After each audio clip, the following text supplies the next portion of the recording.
Good evening, everyone. Today is Wednesday, June 3rd, 2026. It is 7 o'clock right now.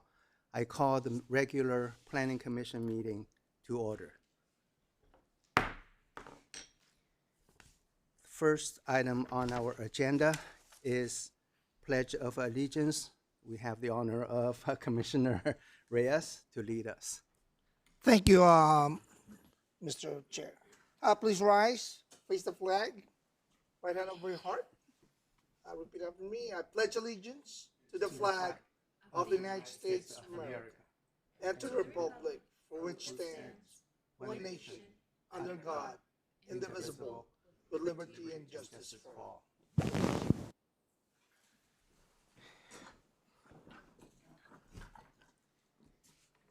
Next item is the roll call. Ms. Acuna? Thank you, Chair. Okay, and we'll begin roll call at this time. Commissioner Javari, Yes. Commissioner Reyes, Here. Vice Chair Chauhan, Present. and Chair Au. Present. Okay, noted that Commissioner Surdi is absent. May Mr. I, Chair, may I have a resolution to excuse Commissioner Reyes, 30? I would like to, Mr. Chair, I would like to make a motion to excuse Commissioner Ria Serti for the regular meeting of June 3rd, 2026. Second? We have a motion and a second. Now let's vote.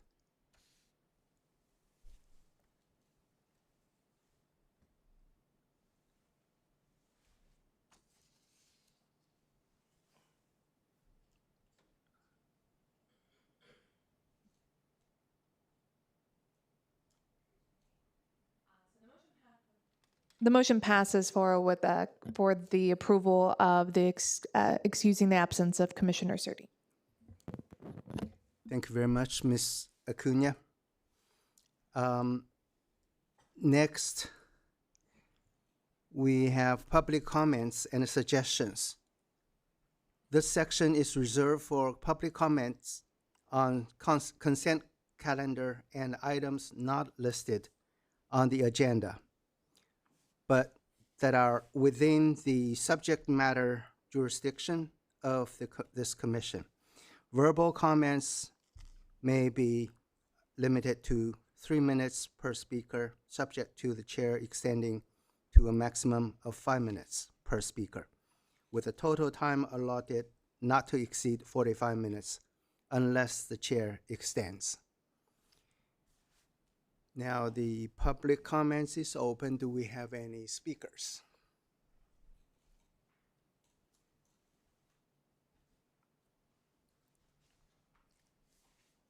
Seeing none, this public comments section is closed.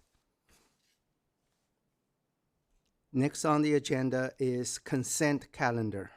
Items listed under the consent calendar are considered routine and will be enacted by one motion, subject to the discretion of the commission. There will be no separate discussion of these items. If a commission member requests separate consideration, the item may be removed from the consent calendar and considered separately.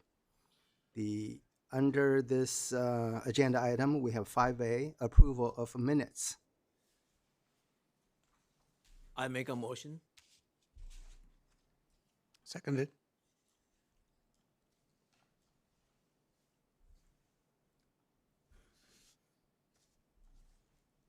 We have a motion and we have a second. Let's vote. Can I make there's a correction I saw in this discussion. Yes, So we have please. for discussion. For the minutes, it's a minor error here on the minutes. It says presence and the commissioner. I believe we have misspelled Vice Chair Chauhan's last name in there. It says Chuhan instead of Chauhan. I think that was the only thing that I saw. It's a typo, yes. So that's why it has to be corrected. Thank The you rest very are much, correct. Commissioner Reyes. Any other comments, corrections?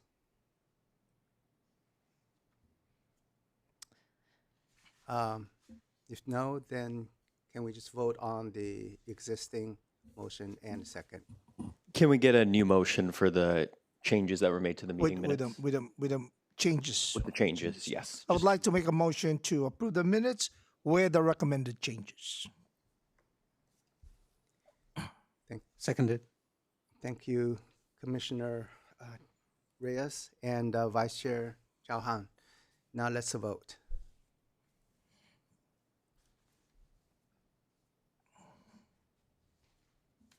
Okay, the motion to adopt to approve the minutes of the May 6th meeting with the changes has passed on a vote of 4-0.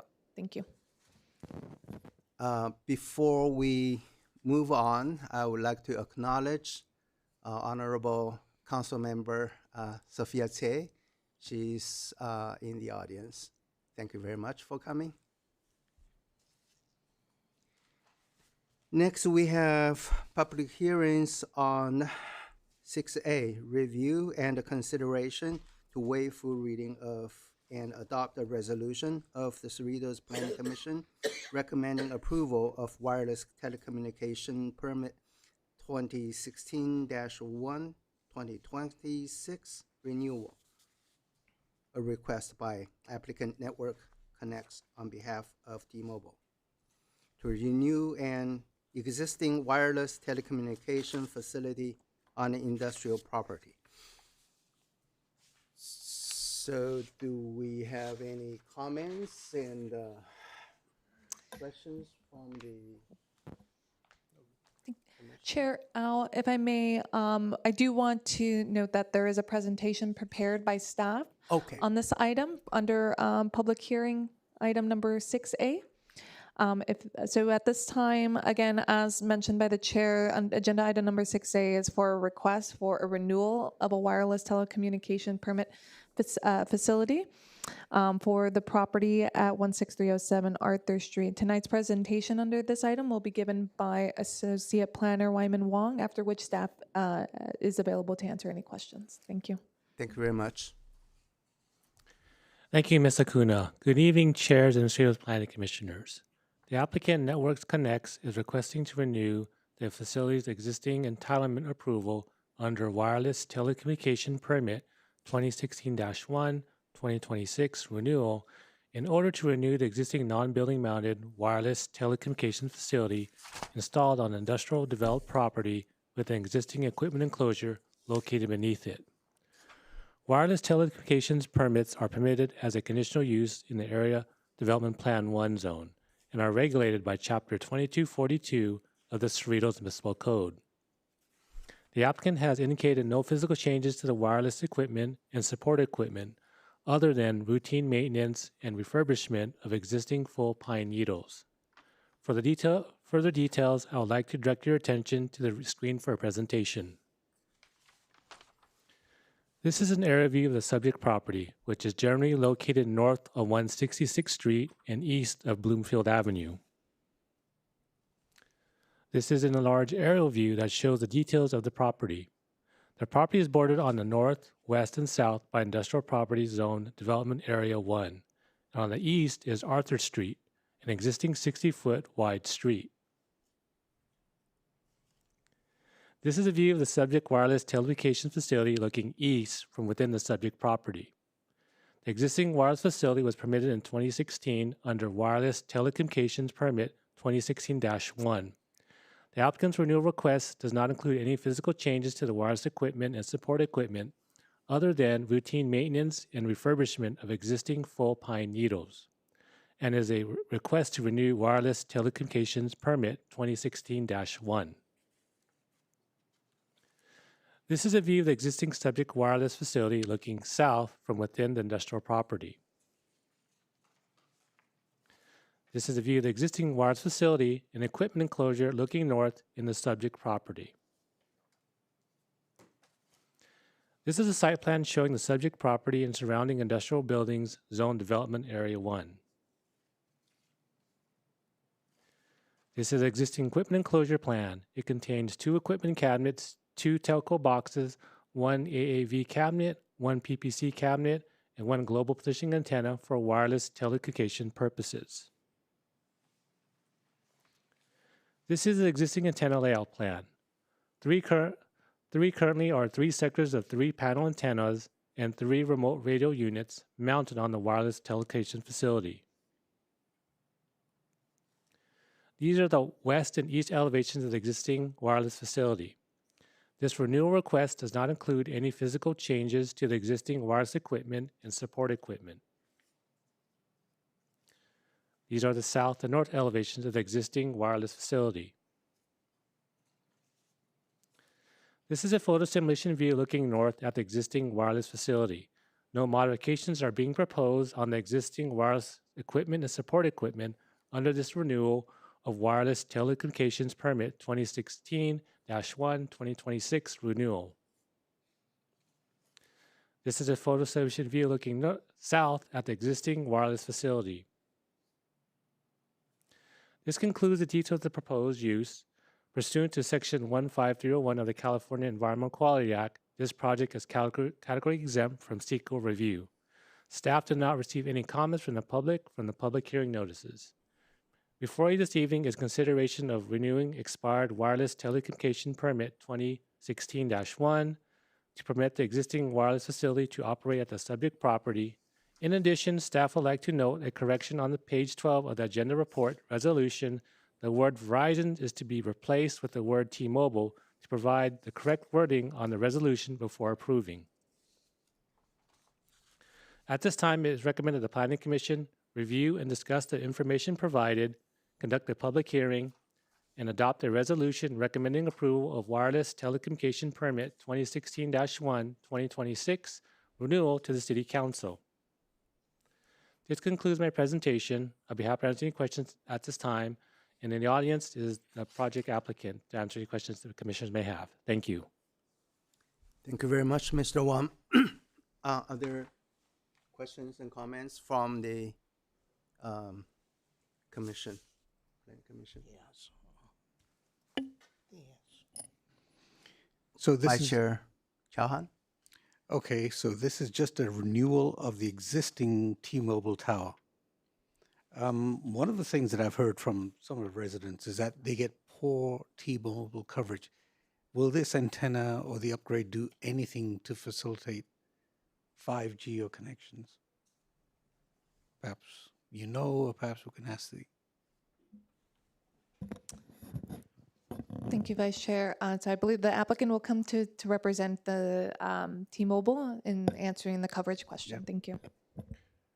Hi, my name is Robert Ramirez, representing T-Mobile. Vice Chair Chauhan. This project isn't going to change the coverage objectives of the site. That might be done later down the road with other modifications. So I think periodically, every 3, 4, 5 years, those things are reviewed and visited by T-Mobile based on the coverage objectives of the area. So give that information. Not at this time, but we might see something like that happen in the next few years. Thank you. So. And I'll just add to that from the original entitlement back in 2016, thank you, there were modifications to the facility processed under the city's wireless ordinance. So, but as mentioned by Associate Planner Wong, there is a requirement per the city's municipal code to update, to renew the request. Thank you. I have a question. Yes, please. Staff, thank you for that presentation. And Mr. Ramirez, thank you for that explanation. My question to the staff is that Chapter 22.42 of the Wireless Telecommunication Permit Code stipulates that it is required to be renewed the permit is required to be renewed every 10 years. Right. Giving the city the opportunity to inspect the wireless telecommunication facility and any related equipment if necessary, request improvement or any additional conditions of approval. Did we take that opportunity to inspect, visually or and what did we find out? Thank you, Commissioner Reyes. Yes, so as part of the application for the renewal, staff did conduct an inspection of the existing facility to know any items that may need to be renewed or refurbished. There was certain conditions through review of the project plans that were made to the plans to ensure that the facility is refurbished back to original conditions, and as well as in the resolution, the staff took the liberty to update the conditions. So they have the most current conditions that are subject to all the current wireless facilities, including operations and maintenance as well. Thank you very much. That's all I have. Now we open the public comments for this agenda item.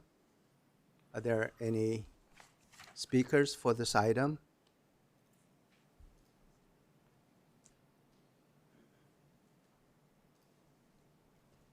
Seeing none, I will close the public comments for this agenda item.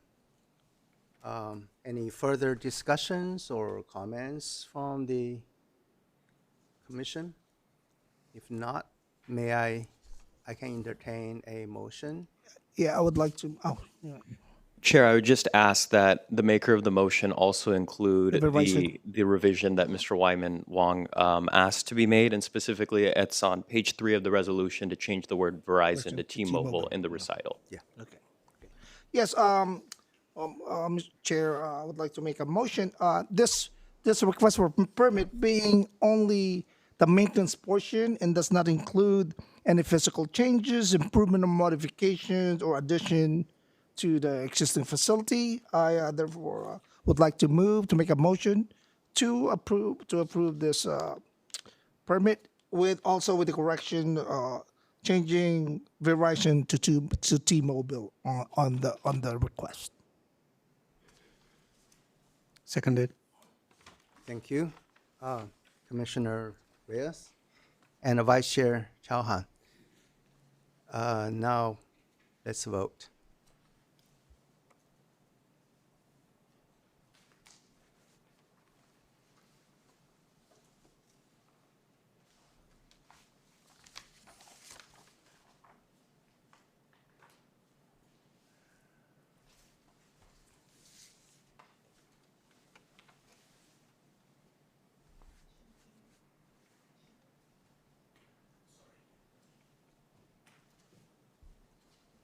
Okay, and the motion passes 4-0. Thank you.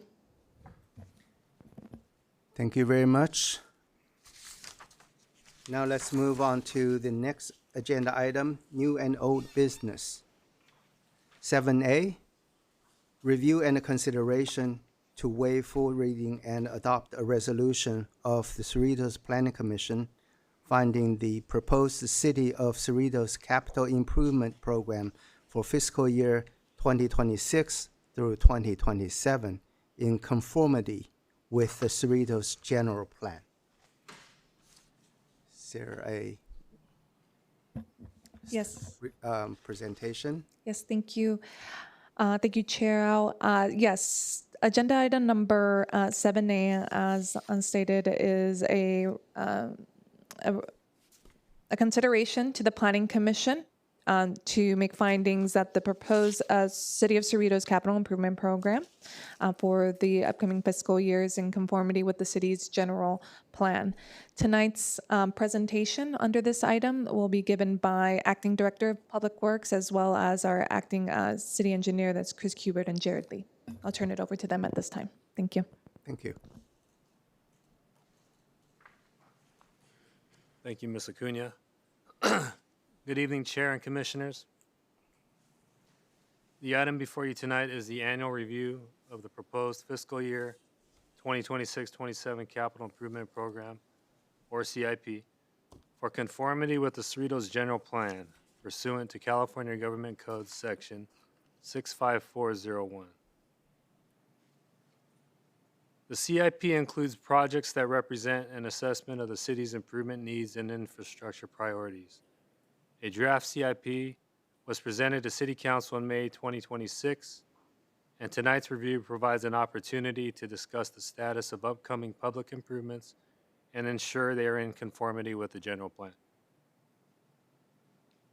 The proposed CIP includes projects related to city facilities, parks, streets, sewer, and water infrastructure, traffic signals, and other public improvements.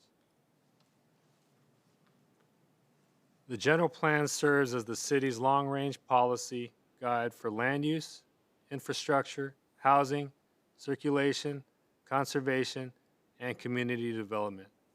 This annual CIP review ensures that proposed capital projects remain consistent with those goals and policies.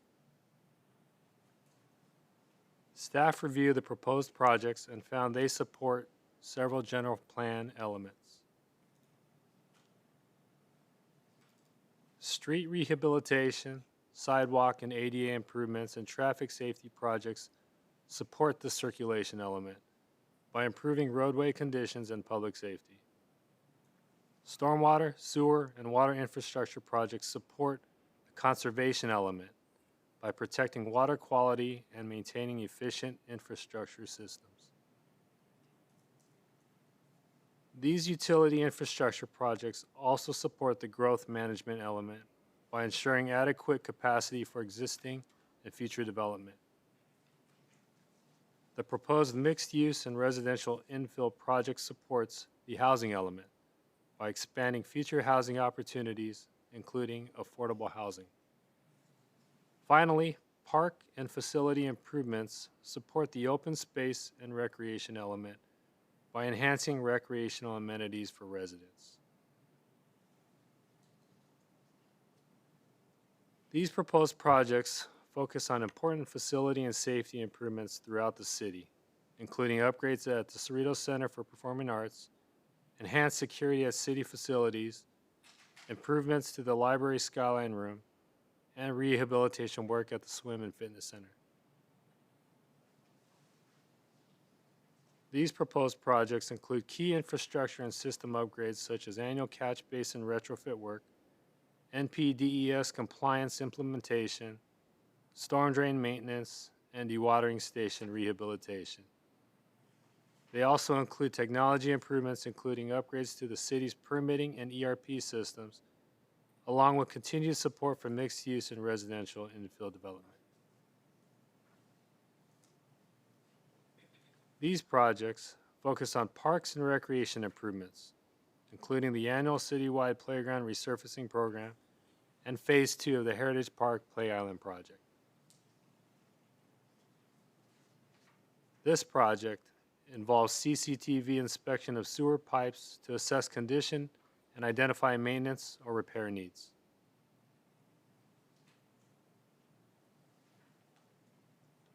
These annual programs focus on maintaining and improving the city's transportation network, including arterial and residential street rehabilitation, bridge safety and maintenance, sidewalk and wheelchair ramp upgrades, and repairs to residential parkways, trees, and sidewalks.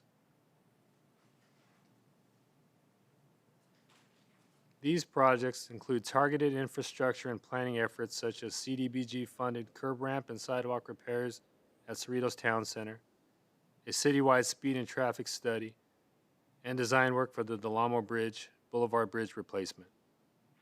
They also include the pavement management report and rehabilitation of Valley View Street. This project focuses on annual traffic safety improvements along key corridors throughout the city.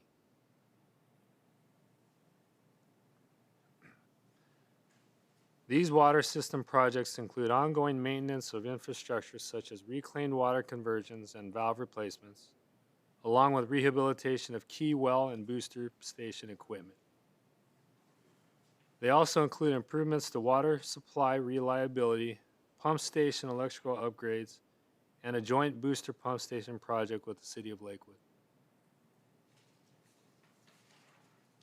Staff recommends that the Planning Commission, find the 2026-27 capital improvement program to be in conformity with the Cerritos General Plan, and adopt the resolution waiving full reading as presented. That concludes staff's presentation, and I'd be happy to answer any questions. Thank you very much for the presentation. We have questions from the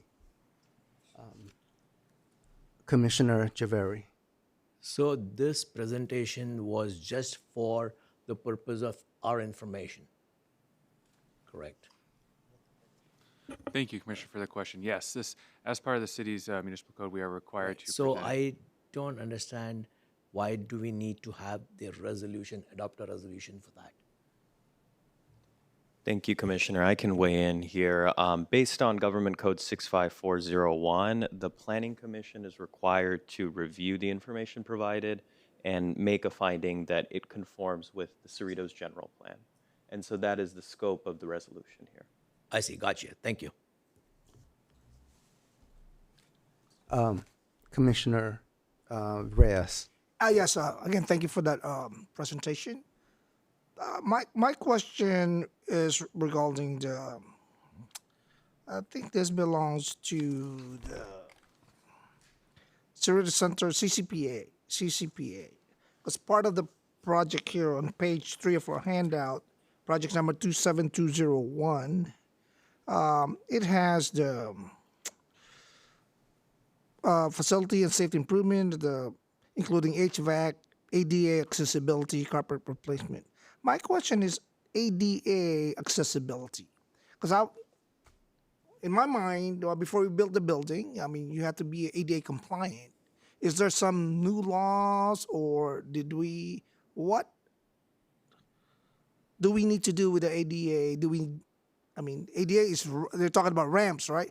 Ramps and the bathroom should be wide enough for wheelchairs. And so what are we doing with ADA accessibility here on with regards to CCPA? Thank you for the question. As far as the CCPA, this project is going to address ramps, handrails, items of that nature.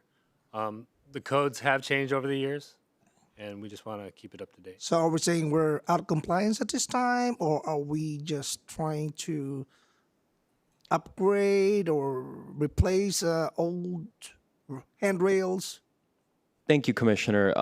By adopting this or doing this project, we are in no way saying that we are not in compliance with the ADA. This is just proactively to make sure that we are in the fullest compliance and in certain cases going even beyond what the law minimally requires to make sure our facilities are as accessible as possible. So there must be some more information about this that I don't have. I think that's my issue. So okay. No more question at this time. Thank you, Commissioner Reyes. Vice Chair Chauhan, please. So I have some questions. Overall, I understand the need for CIP improvements. However, it's also reasonable to assume that we cannot do every single thing. So when I'm looking at government buildings in particular, is there a priority to the items that are listed over here? And for me, item 20201, which is a swim center, that should be done first and then fix the rest of it. I know there's a litany of stuff and we don't know the exactly itemized stuff, but as it relates to the swim center, this has been deferred since 2023. I know the iteration that has gone through has come before the council many times. Is there any way that we can recommend that these items, or is that out of the purview of the Planning Commission? Thank you for the question, Commissioner. It is out of the purview of the Commission's motion or agenda tonight for this, but we are prioritizing that project with the proposed project included in the budget this year. It was defunded earlier this year due to the C4 water well, and we are proposing to refund or fund it again and continue with the project to hopefully deliver it as soon as we can. Thank you. And moving on. So last year we bought new ERP software, and I saw in the budget that we also have some maintenance that we'll be paying for, has the staff been fully trained on the ERP software that we purchased this year? Thank you, Vice Chair Chauhan. I can answer that. The ERP project is currently under implementation with a projected launch date of July 1st. Thank you.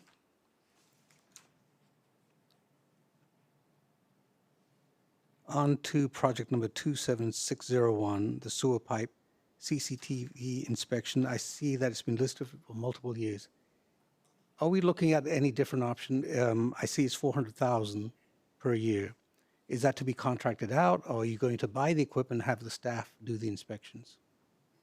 Thank you for the question. That is going to be completed by our sewer contractor. Okay. And my last question is relates to this project 13715, which is the Del Amo Bridge. When might we actually see some work over there? Because I know we've gone into planning phase. I saw a report that said we are 65% complete as far as planning goes.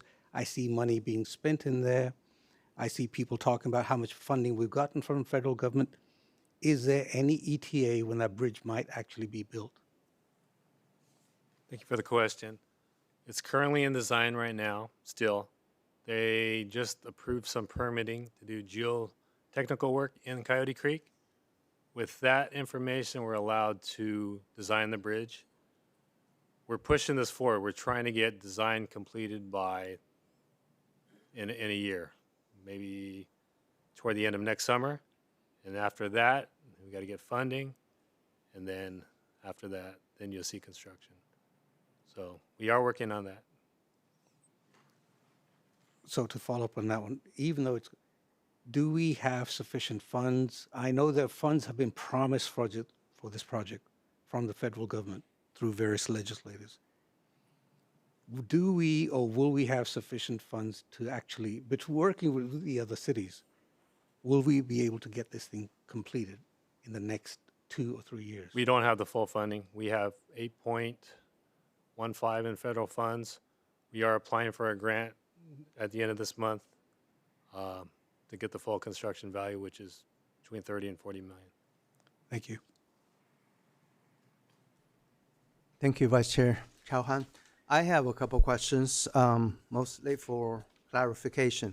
So on page 2 of the agenda item handout, says the circulation element goal CIR-4, enhance the safety of all motorists on the city street system. I was wondering, shouldn't we also include the safety of pedestrians on our city streets, or just motorists? Thank you for the question, Chair Allen, and I'll perhaps start with this question. So these goals and policies are established in the city's circulation element, and this was a document adopted, I believe, in 2004, 2007, that establishes the general plan of the entire city. And at that time, when the general plan is adopted, goals and policies are developed through a community effort. We reach out to the community to establish these goals and policies. And so, therefore, at this time, goals and policies do not change because they are adopted as part of the general plan. At the time when we, do a general plan update, there's an opportunity then we will do community outreach and to relook at the goals and policies within each element here of the general plan. Now, regarding pedestrian safety, that is always consideration in terms of all of the city's projects. That is the safety of both motorists and pedestrians. You are correct. So this document just refers to the motorists, as that was the general plan. That is how the general plan was adopted. But staff does take into consideration 100% of pedestrian safety and motorist safety for all these projects. Thank you, Ms. Chan. Kind of related to this issue, we also have under streets and highways, we have a 27302 citywide speed and traffic study. So this is just a study, doesn't include the implementation of safety measures, correct? Like speed limit. Yeah, thank you for the question. We already did a speed study. Uh-huh. The funding for this will provide for the upgrades of signage to implement those speed upgrades. So we did a study, the whole city. In front of schools, you might see 40 miles per hour. The new plan might change it down to 35 miles per hour. So that's what this project's for. Related to this, I think our city's roadways there are two major types. So one is like more like in the residential areas, not thoroughfares, and then the other is like thoroughfares with for motor vehicles mostly. So for those small roadways that owned by the city but located in neighborhoods, wouldn't be appropriate to place some like a speed humps to make sure that the motorists don't race on those streets? We've had that issue come up before where residents have asked for speed humps.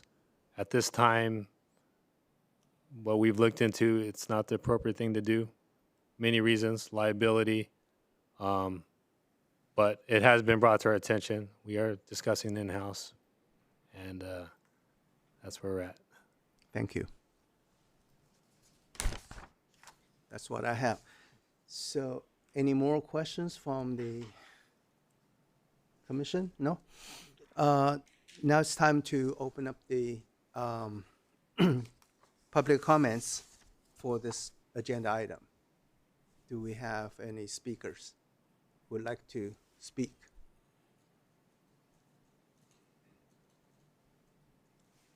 Seeing none, I will close the public comments portion of this agenda item. Now, having had the staff presentation and discussion on the by the planning commissioners, can we have a motion to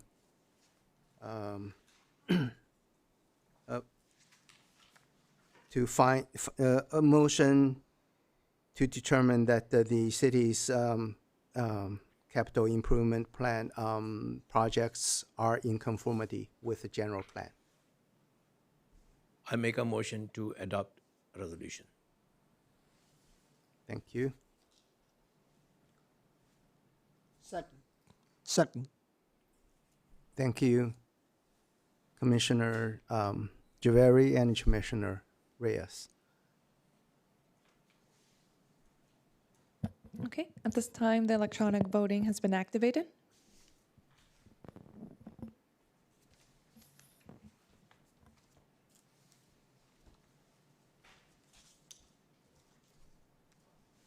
Okay, and the motion to adopt the resolution to find that the city's upcoming fiscal year capital improvement program in conformity with the city's general plan has passed on a vote of 4 to 0. Thank you. Okay, thank you very much. Let's move on to 7B, review and consideration of a commissioner's request to discuss existing Cerritos Municipal Code regulations pertaining to lighting and signage requirements for commercial and industrial zoned properties. Do we have a staff report on this issue? Yes, thank you, Chair Al. Tonight, under agenda item number 7A, I'll be providing a verbal presentation. 7B. As mentioned, this item is a follow-up request made by Commissioner Chauhan during the May 6, 2026 Planning Commission meeting. At that meeting, the commission directed staff to return a previous item that was brought up for discussion and consideration for potential amendments to the city's lighting and signage regulations applicable to commercial and industrial zone properties. Tonight's item provides a brief overview of the current regulations on this matter. And as provided within the agenda report, signs are currently regulated under Chapter 22.48 of the Cerritos Municipal Code. In accordance with such regulations, the city allows commercial and industrial businesses to display various types of signage, including wall-mounted business identification signs, planter or monument signs, temporary signs, and window signage. The signs regulation under the chapter have been established over the years with careful consideration to ensure the conformance of zoning code with the long-term goals under the city's general plan. In addition, the city encourages the use of master sign programs where feasible. These programs, already established for many of the city's industrial and commercial properties in the city, provide greater flexibility and promote creative design and help maintain a cohesive visual identity across developments. Over the years, the city has built strong partnerships with property owners to achieve a high-quality signage design throughout these programs. Together, the regulations that govern signage under the city's municipal code, approved master sign programs, and as well as through the precise plan process, have helped to establish these tools that work collectively to ensure consistency, again, with the city's general plan and to uphold a high design standard throughout the city. As it relates to lighting design for commercial and industrial properties, there are also addressed in similar manner under precise plan process, which assesses not only safety within the lighting plans, but as well as aesthetics and visual consistency. Both lighting and signage are reviewed through the city's design review and precise plan process that are brought before staff and planning commission as well as city council. As outlined in the agenda report, the Planning Commission does not have the authority to establish city policy or allocate city resources, including staff time for special projects such as amendments to the municipal code. However, if the commission wishes to pursue such amendments, a formal referral to the city council is required. This referral would also include consideration of a cost associated with retaining professional services for any necessary analysis and environmental review, which can range from anywhere between $5,000 to $100,000, depending on the level of analysis needed. Tonight, under this item, the commission is being asked to provide staff with direction to either report outlines, as reported in the staff report regarding two options by the commission tonight, to provide a specific scope and receive as to the proposed amendments to either of these items, or receive and file the report with no further action. At this time, this concludes staff's presentation. Staff is available to answer any questions or discuss the matter amongst the commission, should the commission have any questions. Thank you. Thank you very much, Ms. Acuna.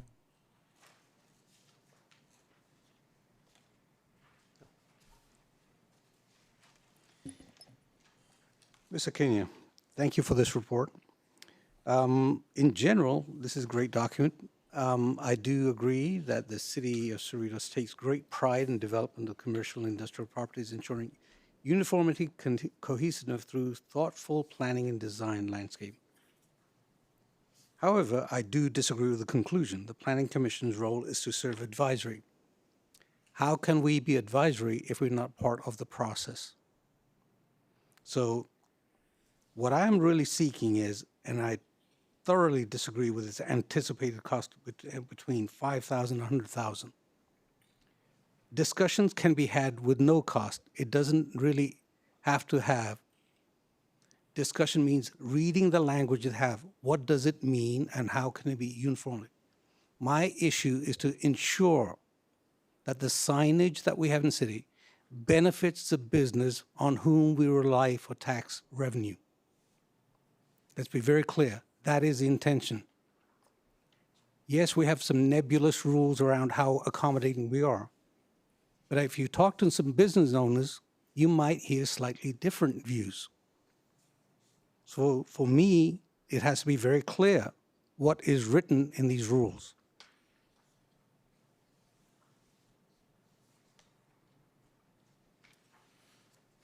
For example, when we look at items such as animated signs, I don't know when this document was prepared, but the technology has moved on.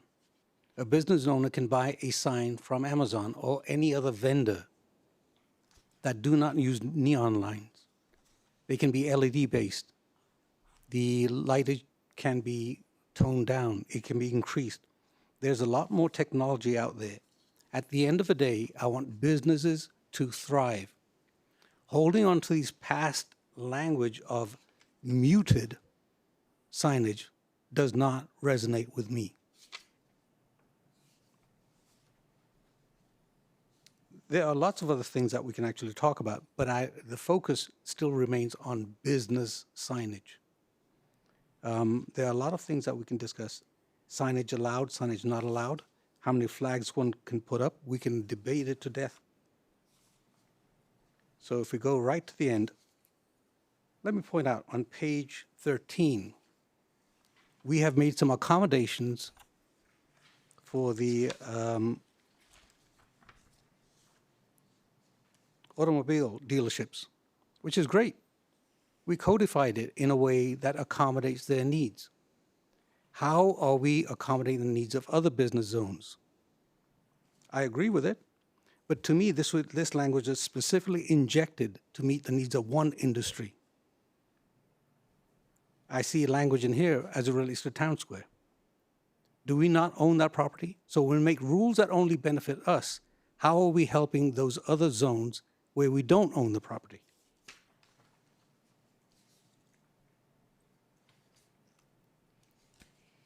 And overall, when I go to the back page and we're talking about CD 3.4 and those 3.5, it really does create the spirit of what we're trying to do.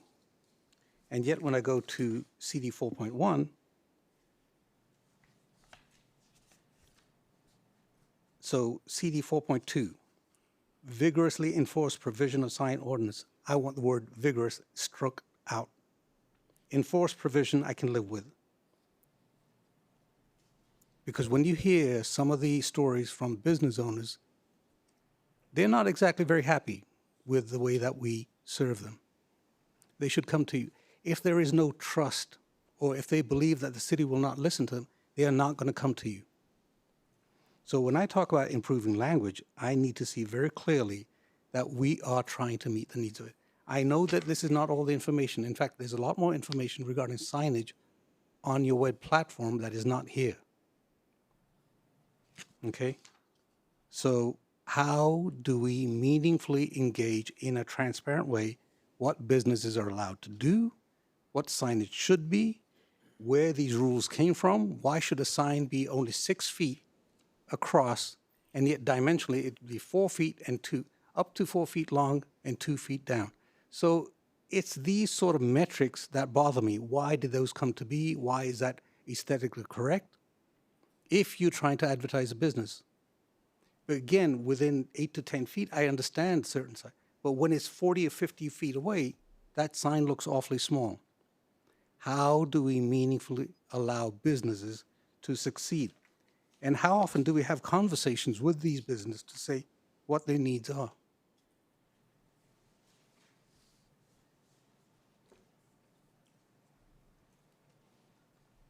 Thank you very much, Vice Chair Chauhan. Yes, Commissioner Javeri, please. So what I'm trying to understand, or what I read between the lines of from your perspective, is that the city, based on these old laws, are not consistent.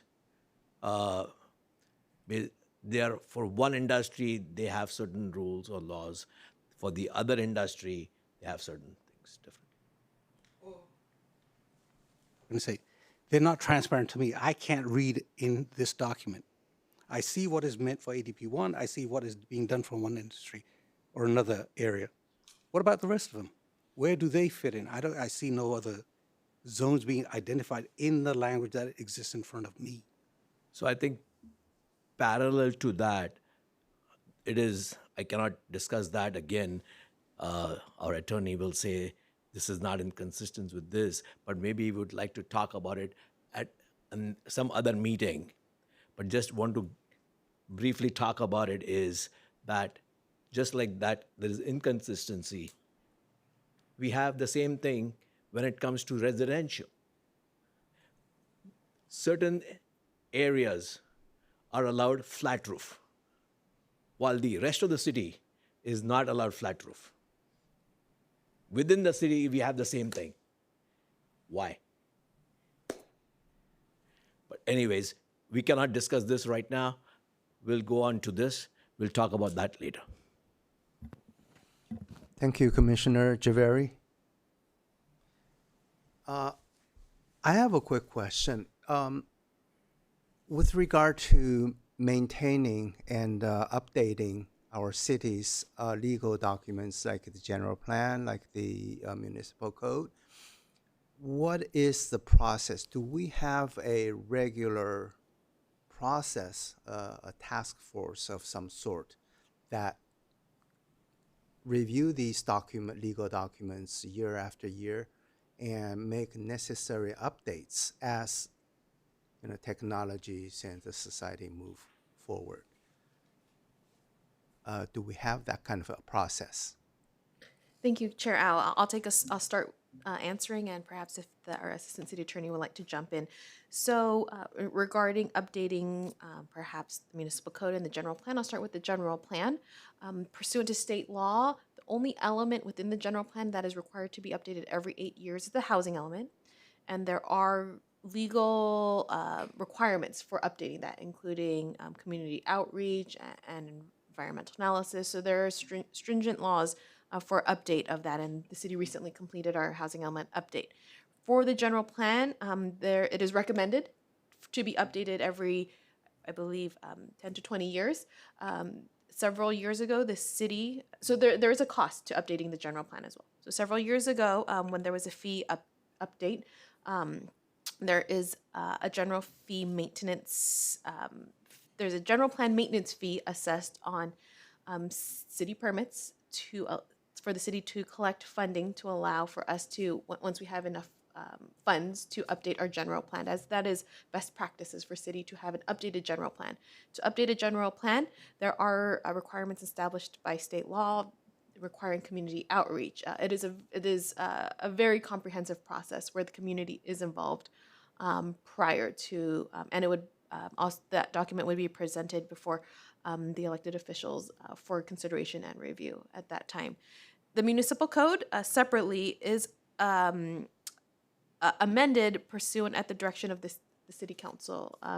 Code amendments specifically for Title 22 are brought before the Planning Commission. Sometimes we have development code amendments and such, and then referred to the city council for review and consideration. So code amendments are, or amendments to the code will go before the city council, and that would be the body for review. Yes. Thank you.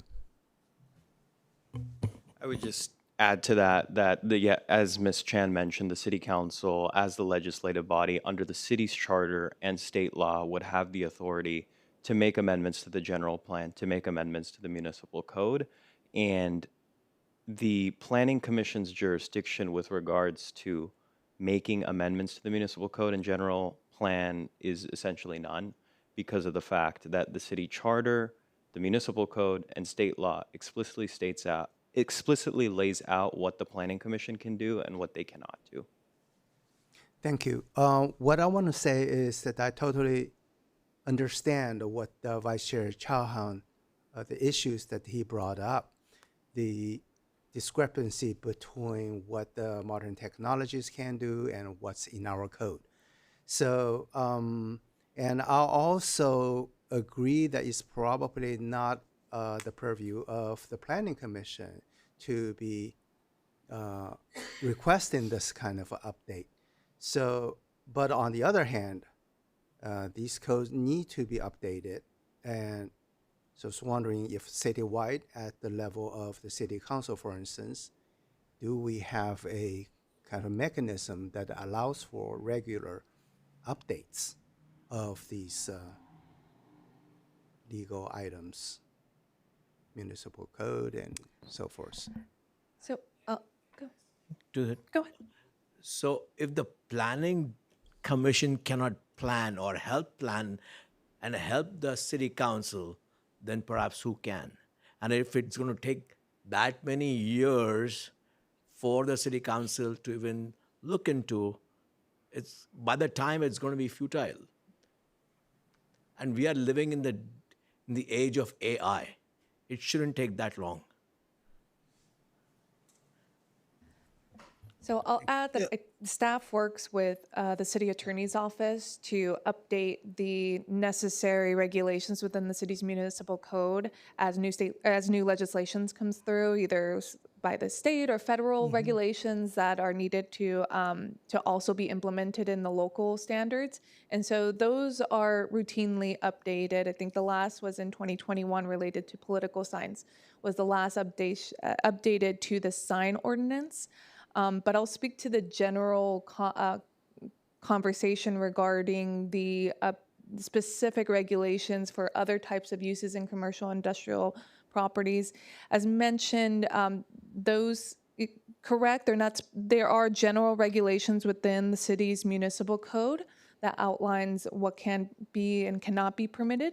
But there are also, through the process of master sign programs, lay out very specific types of standards specifically for signs within commercial shopping centers. Typically, at this time, the city has approximately over 20 master sign programs established for several commercial and industrial properties throughout the city, and that's to allow for consistency, to allow for specifically for those businesses to see what their needs are. And the staff works with the property owners along with their tenants to analyze what kind of signage is needed specifically to those centers.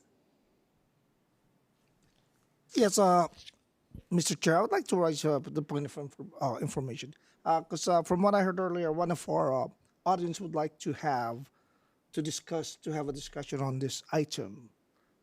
So I'm wondering, because I don't know how long this conversation is going to have, and I think the audience is pressed for time.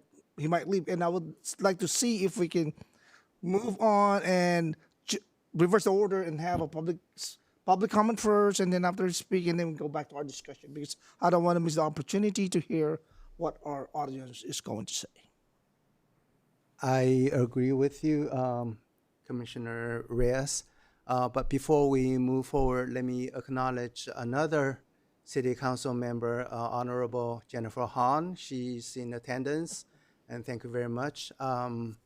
So let me follow the suggestion that the Commissioner Reyes suggested, and let's open the public comments session. And we have Mr. Pileman, and you automatically have 5 minutes. Thank you. David Pileman, 7842 Sun Valley Way. So I have some interest in the specific topic that we're discussing tonight, but my primary point, and I'm not going to rewrite this because of who's else in the audience, but my primary point is assuring this topic gets the agenda is my attitude about the use of commissions and committees by the council. Recently, on 4 occasions, I have spoken that I believe more of the council persons are beginning to be focusing for appointees on those who may have more expertise on the topics that the commission may consider. I was present at the September 3rd, 2025 meeting when Commissioner Chohan made his comments regarding this topic, which I believed became a request of the City Council as the Director of Community Development at that time, Ms. Aguila, in what I perceived were strong words, told you you were not permitted to ask questions which might entail staff work. Just 3 weeks later, I was required by medical circumstances to take a 3-month break from attendance at any City Council meetings, so I was not present, nor did I hear live the October 1 meeting of this commission. But I recently replayed that interchange between the members. I was disappointed with the staff report, as I anticipated that the council would have allowed or disallowed further discussion on this item by the commission. However, the rehash of policy was not responsive to Mr. Chohan's inquiries. Therefore, the discussion that ensued that night failed to make any progress. Then there was dissent regarding whether to continue this on a future agenda. So when I commented about this issue during the massage hearing on May 6, we found that staff failed to get this on your agenda for February, which then precipitated this being again on the agenda tonight. I would like to have been able to speak again to help prevent you treading water. I would like to have been able to speak again during the massage hearing so that you wouldn't be treading water. Should Mr. Chohan and his colleagues look through Title 22, as highlighted by Ms. Aguila on October 1, and identify those sections that they wish to inquire about, then the staff, as well as the council, would have a better estimation of the cost to the city of those inquiries. It is not a given that an outside consultant would be required to answer questions about the propriety of items which Mr. Chohan believes should be purged from the municipal code. To make a response to Commissioner Au's comments, just a week ago, a ruling by the Property Preservation Commission was appealed to the council. In the defense of this appeal, the specific wording of the statute being challenged had to be withstand attack. I believe this is particularly what Mr. Chohan had in his second point in pursuing his original inquiry. So speaking to his first priority on renewing signage, I was at a meeting last week where the ability to increase business in the city was a focal point. Mr. Chohan opines that better, more accurate signage may well bring in more business to the city. So what cost this review might require might be recovered through action on your part. After speaking 4 times at the council meeting last week, I promise to not speak at the next 2 meetings, so those who speak on the budget get their full opportunity. But after the 1st of July, regardless of what you decide tonight, I will again be speaking on what I believe should be an expanded role of the commissioners in on all the commissions. I'm disappointed with the attitude that the staff has about this. I think they should be welcoming the value of the commissioners. I think there's an interpretation of the law here. I don't want to disagree with the city attorney, but you know, that's what we have about the legal process in America, is that there are 2 different lawyers that can argue 2 different points, each one believes where they're coming from. I think there's some room for your input, notwithstanding what the attorney just passed along to you. Thank you for your time. Thank you, Mr. Pyleman. Do we have other public speakers? Seeing none, I'm gonna close the public comments session. So do we have other comments and suggestions on the commission? And to the staff and or council, this is not meant to be a rehashing or debate or a angry conversation. This is about how do we correct something that is wrong? What is the process? And that's my question. How do we correct something that we can? It cannot be always just that you can't do this. Then what am I supposed to do? Okay, on the dais, I will say I will approve everything. Then can I, as a public individual, go and suggest those things directly to the council? Is that what you're telling me? Or should we, as a planning commission, looking at the holistic picture, try and identify what the needs are and solve them? I promise you, none of you were around when these codes were written. Therein lies a gap between the words that are written and the gaps that I see. So what's the process? Thank you, Vice Chair Chauhan. For your thoughtful comments for that. If there is a recommendation from the Planning Commission, staff would, tonight, staff is happy to present that to the City Council. It'd be, there would have to be a motion, and staff would just ask that specific direction regarding the scope of what the commission would like to be looked at, be provided, so that city staff would be able to go to the City Council indicating kind of specifically, this is the scope of the revisions to the municipal code that are being proposed.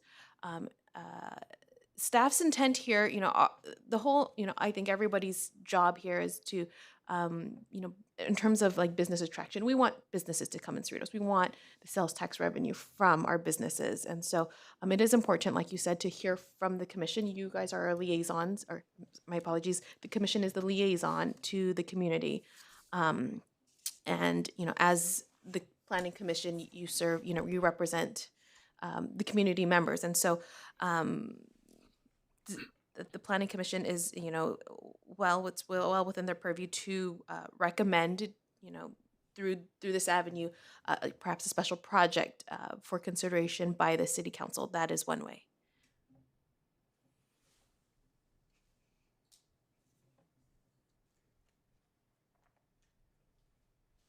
So I would like to make a motion that the staff find out from the council the role of the planning commission as it relates to modifying or suggestions to modify either municipal code or any of the other codes as it comes to our attention. So we're not going to go around fixing the whole thing. But if we identify something, what is the process by which the council will allow us to make suggestion through the commission? Because apparently we have none. Yeah, just to follow up with that, I'm not sure we already have a process in the city at the, let's say, at the city council level that regularly review and update the, for instance, the municipal code. So I personally don't believe that it's the job of us as planning commissioners to identify individual issues and bring up the issues at every planning commission meeting.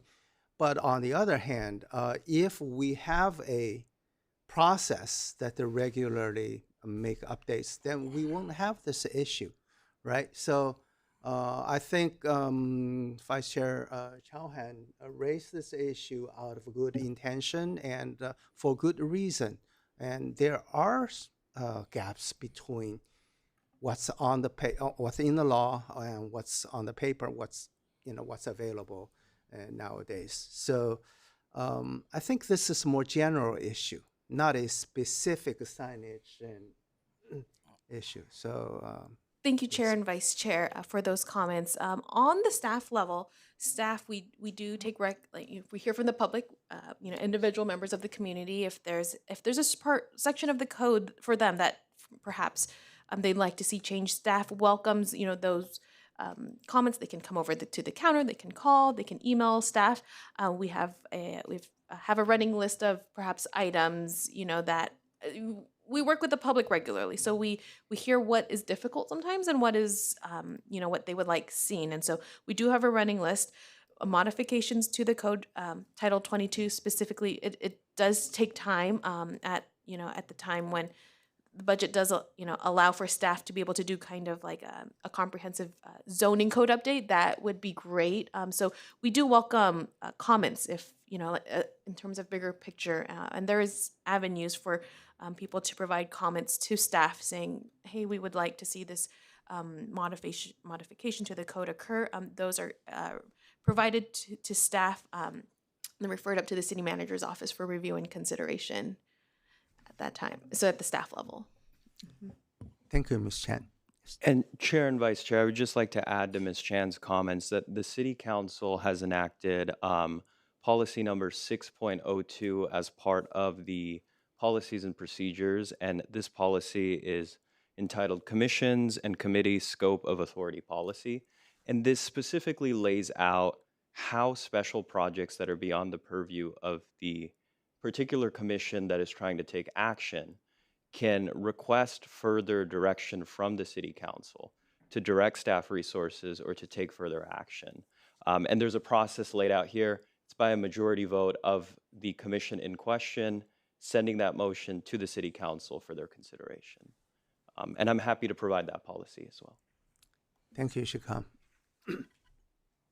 Can I make a comment? Yes, please. Yeah,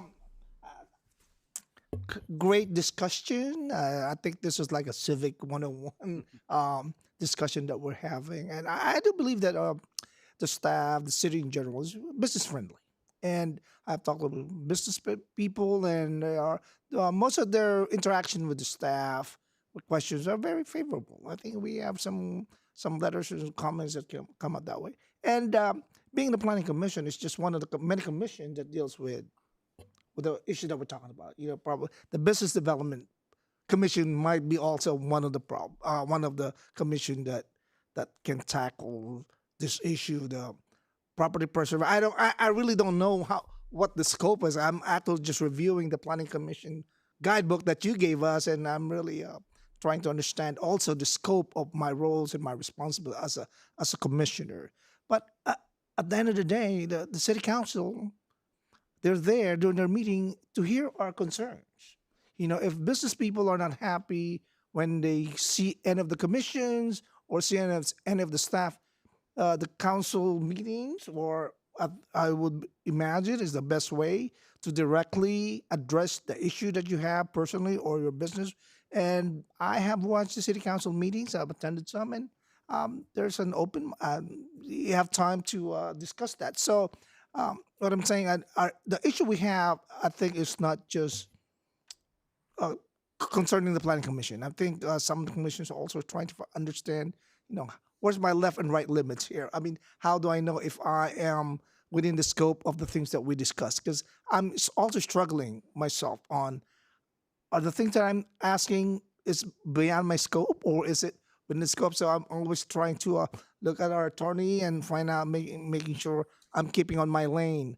But our based on the 6062, what was the 6.02. 6.02? I think that's something we need to review. I think all the commissioners need to look at that and really understand. And if we are all appointed by our city council members, and we have a direct line to them. I mean, I would imagine that if we have an issue that we can talk to them, and if not that, be at the council meeting and voice. But Vice Chair Chawan, I understand your frustration. I mean, it's not a Cerritos problem. It's every city's problem. The industry is moving faster than the law. The government are designed to be slow in making decisions, and you know, a lot of transparency, a lot of meetings, a lot of community events before they can even change the law. And it moved, the wheels of the government turns really slow. And I think we are 20, 30 years behind on our signage provision. So I believe that we are looking at the same solutions, trying to make sure that businesses feels welcome and served. And I'm really happy that we're having this conversation. Thank you all, Mr. Chair. Thank you very much. Yes, please. So I think it's not so much of a frustration, but it's a great recommendation or great suggestion, I think. And I think after having discussed, this is our third meeting or third time we are discussing on this topic. I think as our attorney mentioned, if there is a way, if we can maybe pass some resolution right now that we can send that recommendation to the city council of our on maybe this particular subject or in general, and if that can be passed on to the city council, so whatever maybe the planning commission has any suggestions or recommendations, they can at least look into that and maybe discuss that.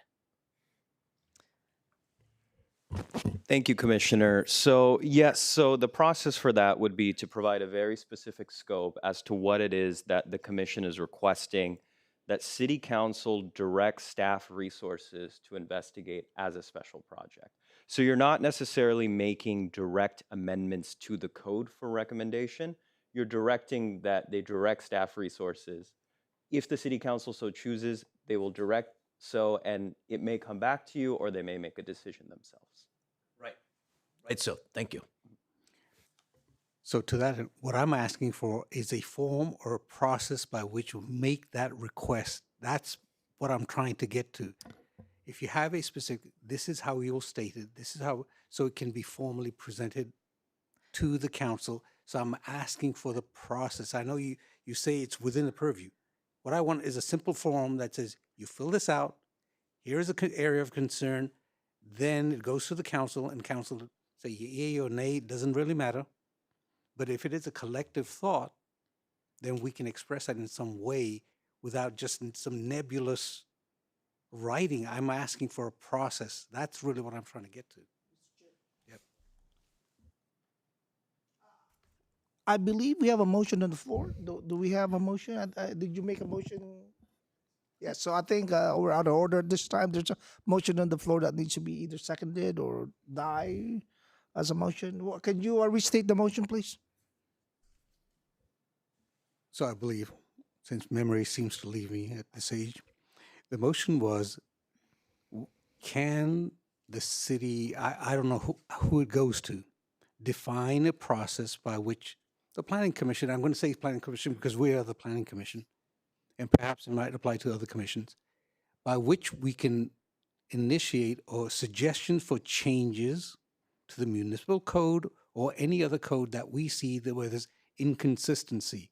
What is a process by which we can make those suggestions so that it can go to the council for resources if needed? Because I truly do not buy into this notion that it has to cost $100,000. Some corrections are in language, but I don't know what it takes. So what's the process to do that? Define the process. Vice Chair, can you make the motion short motion, or because it's not the Okay. motion? Yeah, okay, so I make a motion for make a this- motion. I make a motion for the city to define a process by which by a planning commission to make suggestions or changes to the municipal code or any other codes that affect planning in the area of planning department. Vice Chair, just for clarification of the motion, are you asking for direction that is beyond the scope of policy 6.02? Because, Yes, okay, yes. okay. So the motion is to ask for direction beyond what the city council has expressed in policy 6.02. Correct. I would second the motion for the benefit discussion, for purpose of discussion. I second the motion. Yeah. Can we have a discussion of this motion for now? We have motion, we have a second. And discussion. Discuss it Yes, before we vote. yes. I think I'm I think I'm behind the eight ball, or because I haven't seen 6.0.2. I don't know if you have, but before I vote, I want to see if that policy is sufficient on what we're trying to do, if we are asking to do. So I would vote no at this time before I look at the policy, because I would like to look at the policy and make sure that what's lacking. Because if I look at the policy and then I can be more specific on the motion that I would support on a specific items that we need to be added outside what the policy dictates. That's all I'm asking. I'm a little confused. So you voted, no, this is within the, Yes. do we need to put this on? Yes. Are you asking for direction from, if you're asking for direction We are from, just discussing amongst ourselves. No, Can you we can't. discuss or no? so if you're asking for direction from council, you can discuss. If not, then we would need to bring it back. If you're just discussing, it depends what you're discussing. I might as well just put this on. So, you earlier seconded his motion, Mhm. but then you said no, so I'm kind of a little confused. No, because you have to second the motion to have a discussion. Because if I don't second, Okay, then so the that was motion just died. for the discussion. To forward. So Gotcha. Robert Rules dictates that to have a discussion, a motion has to be seconded, and then we open it to discussion. That doesn't mean, like I said, I seconded it for the sake of discussion discussion, purpose. for discussion Gotcha. purposes, to Okay. move it forward. Okay, Because if I didn't do that, then we can't have a discussion. gotcha. So that's why that's what I said. And my point is that I would like to raise my issue, my concern that I haven't looked at the policy that gives us a framework on how to bring an issue to the city council. Am I correct in describing that policy? Correct, Commissioner. And there's one thing that I would add. There's also a guidebook for elected and appointed officials Yes. that the City Council adopted actually, or updated in November 13th of 2025. It's 23 pages and it includes a bunch of attachments to it that provide a lot of guidance as to what it is the individual commissions can do, their powers, their jurisdictions. So there's a lot to review in there that I would highly recommend that anybody who's interested in commissions review. When I got appointed, I received a binder on the policies on our roles, and I've been looking at that. Does that contain the new policies, or do we need an addendum to our? Do we need to update our packet, our book? Thank you, Commissioner Reyes. Staff, if you wouldn't mind, staff will look into that matter to see what version you have and what is the most updated. And we Okay, can, thank you very provide that much. for you. Would it be possible for everyone to receive a digital copy of that 20 pages? So we don't know whether we have it or not. Rather, to be on the safe side, we all have the digital copy. Thank you, Commissioner. Yes, actually, the guidebook for elected and appointed officials is available online on the city's website and can be accessible, but we will go ahead and circulate that link. Yes. And there's attachments that you can click to that hyperlink to other policies like Policy 6.01 and others. Very good. Thank you. Any more comments? I personally am more sympathetic with what Commissioner Reyes mentioned earlier. I think if we as commissioners have issues, we do have a direct line to the city council members who appointed us, and we can bring this up to the city council members who appointed us. We can, as a resident of the city, we can also come to the public comments of the city council meeting to bring up the issue. So the question now is, do we have a special mechanism for, in this case, is specifically for planning commissioners to bring up issues to the city council? I'm not sure I totally support that at this point. I think we already have this policy 602, which defines the roles and the scope of our responsibilities. Of course, I don't see that as a limit on what we can do constructively for the city's business. But do we need a special mechanism for that?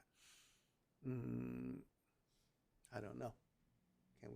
Do we have any further discussion on the commission? If I may, commissioners, just to provide a little information. So policy 6.02 does establish the way the planning commission can provide recommendations to the city council.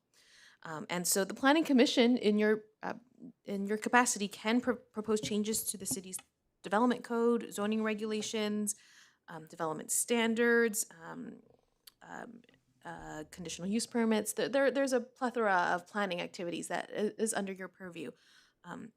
And so I'm going to direct you to option 1 in the staff's recommendation in terms of how perhaps a practical, recommendation goes to the city council. And that is, so if we look at option 1, it's to provide a specific scope for a commission-initiated special evaluation project to consider amendments to the city's regulations on lighting and signage. So specifically to the item that's brought up with lighting and signage. Now the costs we provide as, staff, so at this time, this is a recommendation is provided by the commissioner. Staff will come back with a general report. So those are just estimates, and it's as part of discussion. Correct. Vice Chair Chauhan is correct. Depending on the scope that is recommended by the Planning Commission, it could be less, more, we do not know, at which it would be the planning commission's kind of purview to define what the recommendations they want staff to look into in terms of lighting and signage. Then, based on that specific scope, a transmittal will be prepared by staff to the city council that says, as recommended by the planning commission, this has been, this is the recommendation. And then city council would then, in their purview, direct staff to perhaps, prepare a study session or further look into the matter. And then, based on that, it would perhaps, depending on the code section that is up for discussion, go back to planning commission if it's under Title 22 or if it goes directly to the city council. So that is perhaps the avenue that is currently prescribed in 6.02. So I don't know if that perhaps maybe kind of helps lend to See, some of this now discussion. you are providing a path forward. So now once you go down this path, does this require a majority to create this transmittal or just two people to move forward as suggestion?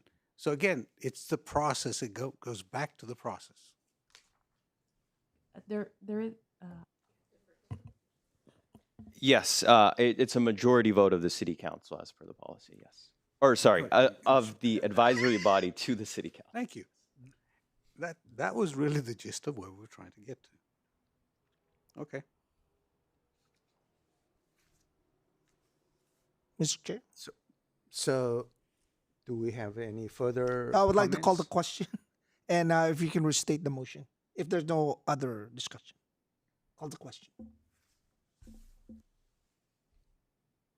You ask for Meaning, a question. let's vote. No. No, Let's you have vote to have a on- second. Yeah. You're So- going to have I second have on the that second, one. yeah. Yeah. Call the question. Okay. So this question is for our attorney. Since we are working on this recommendation, blah, blah, blah, how can we include this? Even the city code amendments talk about it. We are not recommending anything, but trying to revisit that as far as the residential is concerned. Because the city, Get that. Could you try again? Is that the sixth commissioner? because the city code is not the same. There is no one city code that applies to the entire city when it comes to residential. So if we need to revisit that, and if you want to make a recommendation on behalf of the planning commission, how do we do that? Thank you, Commissioner, and that's a great question. For that specific item, dealing with residential uses and what you're discussing, the process would be to direct staff to agendize that item before the Planning Commission, and like this item for signage and lighting, we would bring it back for further discussion at that time. And then we would vote to make the recommendation to the City Council. The motion currently being considered right now regarding the scope of Planning Commission authority is a little bit different than the motion that you would be making with regards to residential uses. And so that would need to be brought back by staff to another. So we cannot just combine residential, commercial, everything in one. Unfortunately not. We would need to agendize it, give public notice, let people comment on it. Gotcha. Okay. Sure. Thank you. So if there are no further questions, shall we vote on this motion? So for clarification, the motion at this time was made by Vice Chair Chauhan for to find a process beyond policy 6.02, but after the explanation by Director Chan, I would pose the question to the Vice Chair who made the motion, if that motion you'd like to continue with? You know something, again, what I would like from staff, first, let me withdraw the motion, okay? But I still need guidance from the staff how to create this transmittal letter format by which these things are done. So I get the process, I'm getting a better idea of it. So if I have some language in here that I see as being inconsistent, Then we bring it back to the dais. I will try and attempt to get my colleagues here to agree. And then if we agree on that language, then we ask you to create that transmittal and forward that to the council. Is that correct? Is that the intent? Okay, Thank you, Vice Chair Chan. Yes, that is correct. then that is a process I can live with. So just for clarification, did I hear you say you want to withdraw your I want to, motion? because if it is within the parameters and we have a framework by which the request can be made, 6.02, then I'm comfortable with it. But the intent was always to, how do we communicate in a formal way? And again, the intent is not to have outside counsel and do, these are simplistic language changes that I see. Codes that I see as, to my understanding, inconsistent. And perhaps that could even be a discussion. No, that's not what it says. And again, our language may be different to your language because we went to schools at different times. It's as simple as that.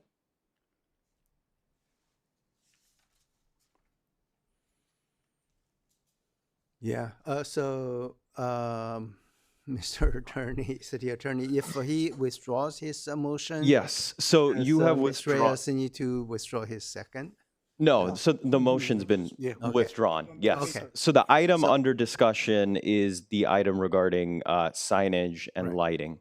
Okay, so the city staff has made has given us two options, recommended two options. One is to provide a specific scope for a commission-initiated special evaluation project to be to consider amendments to the city's regulations on lighting and signage for commercial and industrial properties, and approve the transmittal of a letter request for authorization to the city council per policy 6.02. And then the second option is to receive and file this report and take no further action. Do we have a motion on either one of these two options? I would like to make a motion on selecting option one because it gives a methodology by which we can suggest a change or to request how we can make a change. We have a motion for option one. Do Is we it have A or second? one? A? A. A, Okay. 2A. Yeah, it's just A, option one. Do we have Second. a second? So just for clarification, option one would require a specific scope for the commission-initiated special evaluation project.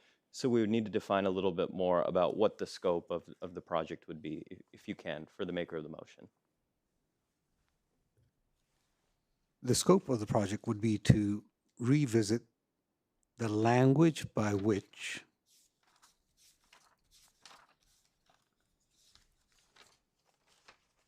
the policies on CD, in particular CD 4.2,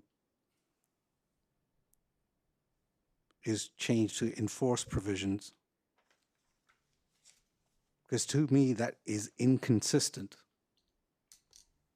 with the intent or the policy or the philosophy of what we're trying to do, which is encourage quality.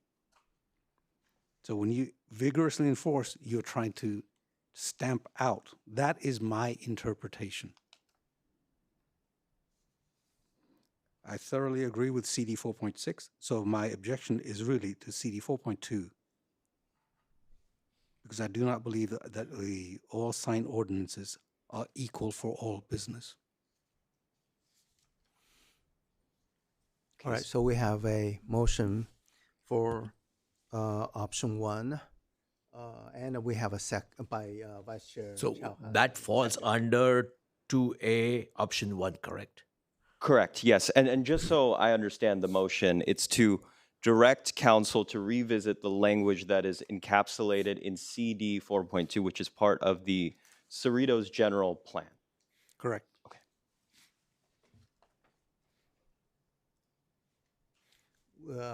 And I seconded.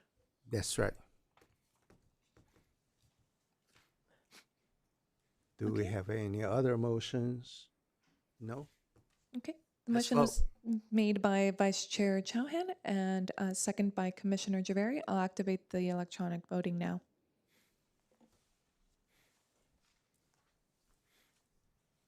Okay. So all votes received and the motion passes 4-0. Thank you. All right. So now we are on to reports. Do we have a report from a designated commission staff liaison, Ms. Acuna? Thank you, Chair Au. At this time, I do not have any reports to the commission. Thank you. Thank you very much. 8B, reports from planning commission members.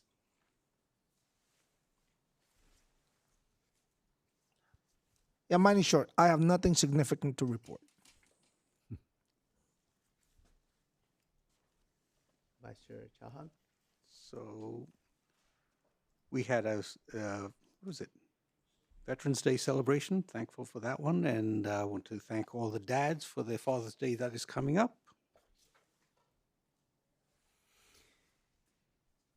Yeah, so happy Father's Day. I don't have any other reports. So that will bring us to the final agenda item, adjournment, and I declare the meeting adjourned.